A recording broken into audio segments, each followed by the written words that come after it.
Either you're somebody or you're nobody. Be right back. Here you're looking at the figure of Frank Lucas, the real-life Harlem drug kingpin who chased money and power with a cold, relentless mindset. In his world, everything came down to status and survival. No middle ground, no half measures. Either you're somebody with real weight on the streets, or you're just another name people forget the moment you walk away. After slipping past convictions more than once, Frank Lucas walks around like the rules simply do not apply to him. The confidence turns into straight arrogance, always pushing back against the law and daring anyone to challenge him. On the other side stands Officer Richie Roberts, portrayed by Russell Crowe, a man stepping right into the storm. Meanwhile, Lucas stays locked into his flashy image, expensive cars rolling through the streets, beautiful women by his side, and a constant show of power and fearlessness meant to remind everyone exactly who he believes is in control. Now, Denzel Washington shows that even the toughest man knows deep down he is not untouchable. Every powerful figure builds a mask, a tough image they show the world while hiding the pressure underneath. And nothing exposes that idea more clearly than the intense moment when Frank is sitting in the interrogation room, facing questions that start cutting through that carefully built image. I got celebrities, I got sports figures, I got Harlem Richie. It don't mean nothing to me for you to show up tomorrow morning with your head blown off. You understand what I'm saying? Here we see a man who is clearly cornered, even if he refuses to show it out loud. Somewhere deep inside, there has to be a quiet sense that trouble is closing in, that the walls might finally be getting closer. But that is not the image he lets people see. Instead, his posture stays relaxed, almost slouched, like he has nothing to worry about. That's pretty good, but that's why we go to court, isn't it, Richie? Because I got witnesses too. His expressions look loose and controlled, and the way he speaks carries the calm confidence of someone acting completely sure of himself. As the detective keeps chipping away at his story, you can see the shift start to happen right in front of you. The relaxed posture suddenly tightens, his back straightening as the pressure builds. His voice begins to sharpen and turn more intense, almost frantic, and the calm mask starts slipping.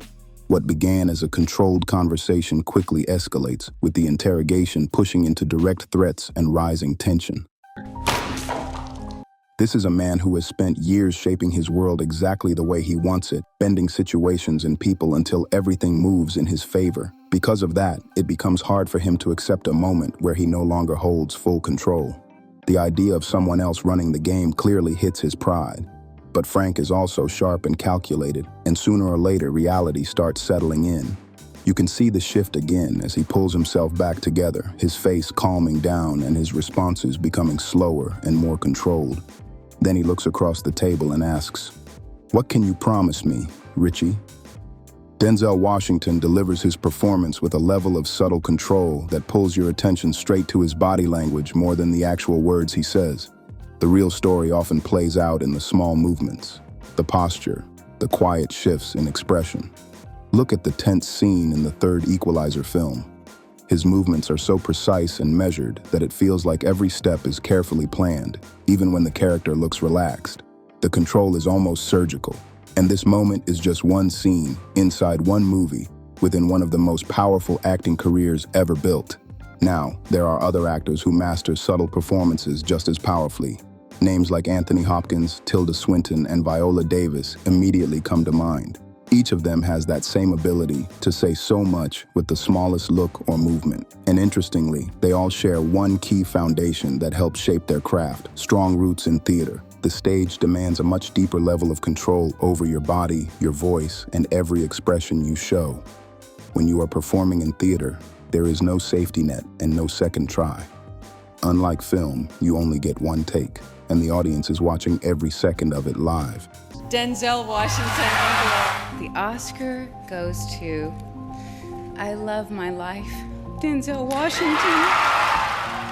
That is why actors train to build a huge range of emotion and movement. It is always better to have that full range ready and not need it than to suddenly realize it is not there. Many actors in film live by the simple idea that less is more. The sharper your skills become, and the more control you gain over your senses, your body, and your expressions, the less you actually need to show on the surface. A small look, a slight pause, or a subtle shift can say more than a loud reaction ever could. But that does not mean every line should come out flat or emotionless.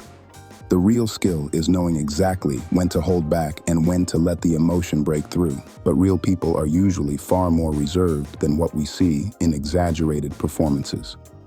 Most of the time, emotions stay beneath the surface, hidden behind normal conversation and calm behavior.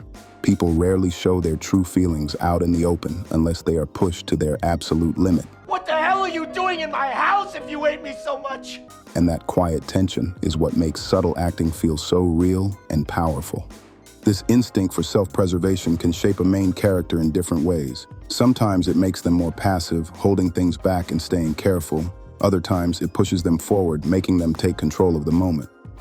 In Denzel Washington's case, it is usually the second one. That powerful mix of calm restraint and quiet intensity is exactly why he is so often cast in massive blockbuster films. The lead role needs someone who can stay composed on the surface while still carrying a deeply intimidating presence that fills the entire screen. Big productions cannot afford to cast an actor who cannot balance both sides of the role. Action films are often packed with bold one-liners and flashy moments that exist more to create spectacle than to tell a deeper story. Explosions, tough talk, and dramatic stares can easily take over the screen. But when a film is written with more care and creativity around the action hero idea, everything changes.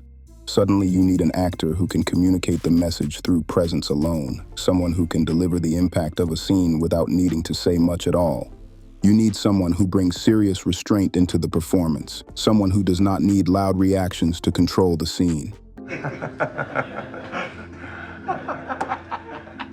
Look at the moment with the Russian gangsters in the Equalizer. The tension in that room feels like a quiet standoff, a constant give and take happening under the surface. While the boss goes on with his long monologue, Denzel's character never once breaks eye contact. He barely even blinks.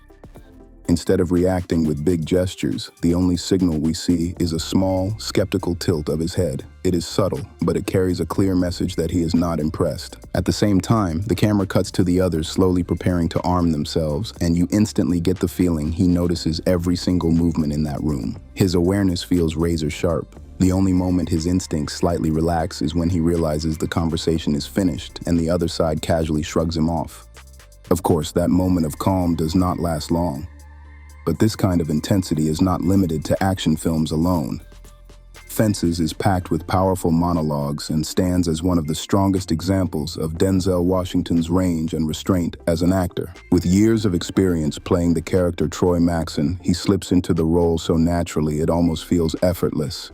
The performance carries weight in every word and every pause. Troy is a complicated man, walking a morally gray line, constantly sharing his hard-earned wisdom and life lessons with the people around him. Yet at the same time, he is clearly battling his own personal struggles beneath the surface. He is a man shaped heavily by the harsh circumstances of his life. Every hardship, every setback seems to live inside the way he carries himself. When he delivers certain lines, you can hear a quiet sense of guilt sitting behind the words. It feels like he understands that some of his choices are wrong. Yet he is so deeply rooted in his old habits and beliefs that changing direction almost feels impossible for him. And it is only after he crosses a line that even he knows he cannot undo that the sympathy from the audience truly begins to grow. These shifts in tone and expression might seem small at first, but they completely change how a scene feels. A slight pause, a heavier look, or a tighter voice can turn the entire delivery in a new direction. As a viewer, Denzel often guides you toward feeling sympathy for characters who clearly have a flawed moral compass.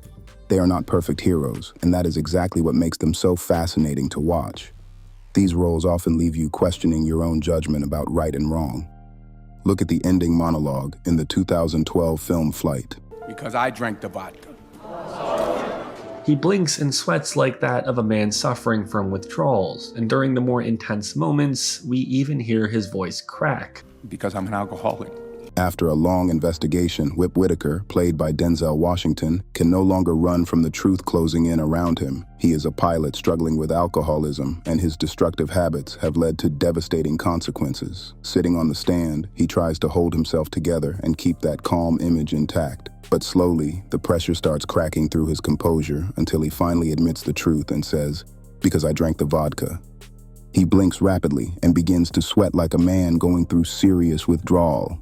In the most intense moments, his voice even starts to crack under the pressure. You can almost feel the weight building inside him as the truth pushes closer and closer to the surface. What makes this even more impressive is that many of these reactions feel completely instinctive. A single moment of distraction or one intrusive thought could easily break the rhythm of the entire scene. That means he has to stay fully locked into the moment, reacting naturally while the pressure keeps rising. Now, while Denzel Washington is famous for playing calm heroes or morally gray protagonists, it is actually rare to see him step fully into a villain role.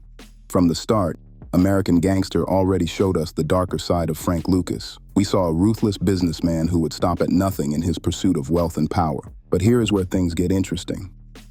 What happens when the perspective flips completely? What happens when the roles are reversed? Instead of being the dealer running the streets, you are the cop chasing him down. But this time, the cop carries an equally clouded sense of morality. At first, though, that is not what we think we are seeing. The film carefully sets up the complete opposite impression. That's why I read it, because it entertains me. You won't let me read it. Give me the money, Jake. Give me the money, please, Jake. Give me that money! Oh, son of a bitch! The story begins with an eager rookie, Jake Hoyt, arriving at a quiet diner to meet Detective Alonzo Harris. Alonzo sits there calmly, relaxed behind his morning newspaper, like a man completely comfortable in his routine. He is sharply dressed, clean-shaven, and every movement feels controlled and deliberate. Right away, he gives off the presence of a seasoned officer who has seen everything the streets can throw at him. Meanwhile, the rookie can barely keep his composure under the pressure of the moment. At first, Jake's nervous energy clearly seems to irritate Harris, and because of that, his attitude toward the young officer quickly begins to shift. At first, the audience is led to believe that Harris is a veteran cop who genuinely wants to guide the rookie and pass down his experience. But the reality is much darker. To Alonzo, Hoyt is not a student at all. He is a target. The entire friendly act is just a performance meant to keep the rookie comfortable. In Alonzo's eyes, Jake is simply an amateur he can manipulate and control. Then everything explodes during the final confrontation, where we finally see the real Alonzo Harris on full display.